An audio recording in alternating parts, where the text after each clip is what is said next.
Social মিডিয়ায় তো আসলে সমালোচকরা থাকবেই। মানুষ সমালোচনা করবে সেটাই স্বাভাবিক।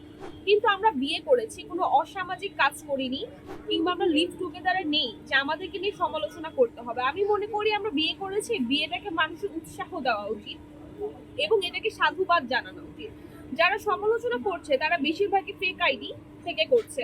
আর একজনকে সমালোচনা করলে আমাদের উচিত একটা শোভন শব্দ ব্যবহার করা, এমন শব্দ চয়ন করা যেন সেটা শুনতে কোনো দৃষ্টিকটু না দেখায়। কিন্তু মানুষটা দেখা যাচ্ছে যে এমন ভাবে শব্দ চয়ন করছে যা খুবই খারাপ লাগছে আমাদের। কিন্তু এটাকে আসলে আমরা খুব বেশি তোয়াক্কা করছি না। আমরা আমাদের নিজেদের লাইফ নিয়ে হ্যাপি আছি, ভালো আছি এবং আমি চাই আল্লাহ সবাইকে হেদায়েত দান করুন। আমি সবসময় একটি কথা বলি, সবার সমালোচনা করার অধিকার, এটা একটি গণতান্ত্রিক অধিকার। কিন্তু আপনি কি শব্দ ইউজ করবেন, শব্দ চয়ন কি করবেন, আপনি সমালোচনা করবেন সেখানে আপনি অসত্য কথা লিখবেন কিনা, যে কথা সবার সামনে বলা যাবে না।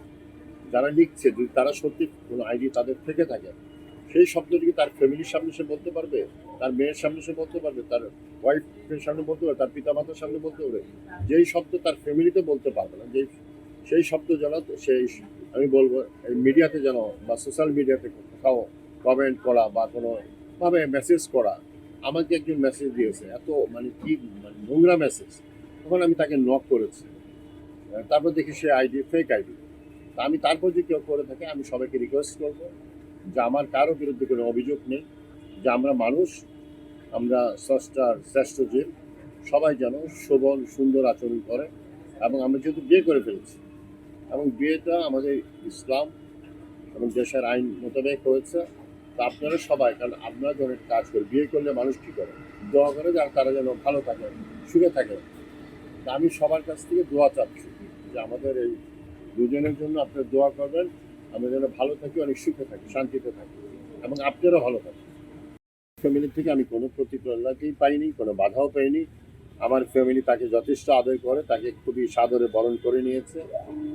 আমার দেশের বাড়ি জানেন আপনি, অসুবিধা অনেকেই মিডিয়াতে চলে এসেছে।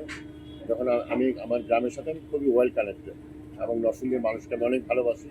নরসিংদীর মানুষের সাথে আমার একটি মানে খুবই একটা সুইট রিলেশন আছে। তো সবাই তাকে নরসিংদী টিচার যখন যায়, আমার বোন খালাতো বোন রাবেয়া, ওকে বলে পুতুল, পুতুল বলে সম্বোধন করে। এবং আমাদের গ্রামের সবাই তাকে যথেষ্ট ভালোবাসে এবং অনেক মায়া স্নেহ করে, কারণ ও বয়সে যেহেতু অনেক ছোট, মানে সবাই তাকে মানে একদম আপন করে নিয়েছে। আমি তার কোনো মেয়ের বান্ধবী ছিলাম না। আমরা বিয়ের পরই তার মেয়ে জানতে পারি এবং সে আমাকে তার বন্ধুর মতো করে আপন করে না, সে সম্পূর্ণ আমাকে একদম আদর যত্ন যেভাবে রাখতে হয় সেভাবেই রেখেছে। একজন বেস্ট ফ্রেন্ডকে মানুষ যেভাবে কেয়ার করে সে ঠিক আমার সাথে সেই আচরণটাই করে। নিজের জন্য কিছু কিনতে হলে আমার জন্যও কিনে ফেলে। প্রতিদিন রাতেই আমরা কথা বলি বা মাঝে মাঝে একসাথে ঘুরতে যাই, একসাথে খাই। আমাদের মধ্যে কোনো দ্বিধাদ্বন্দ্ব হয় না যে কোনো সমস্যা হচ্ছে কিনা বা কোনো প্রবলেমে পড়ছে কিনা, এরকম কোনো কিছুই আমরা ফেস করি না। হ্যাঁ, আমরা সম্পূর্ণভাবে শতভাগ শতভাগ থেকে শুরু থেকেই কোনো রকম কোনো বাধা বিপত্তি ছিল না। আচ্ছা।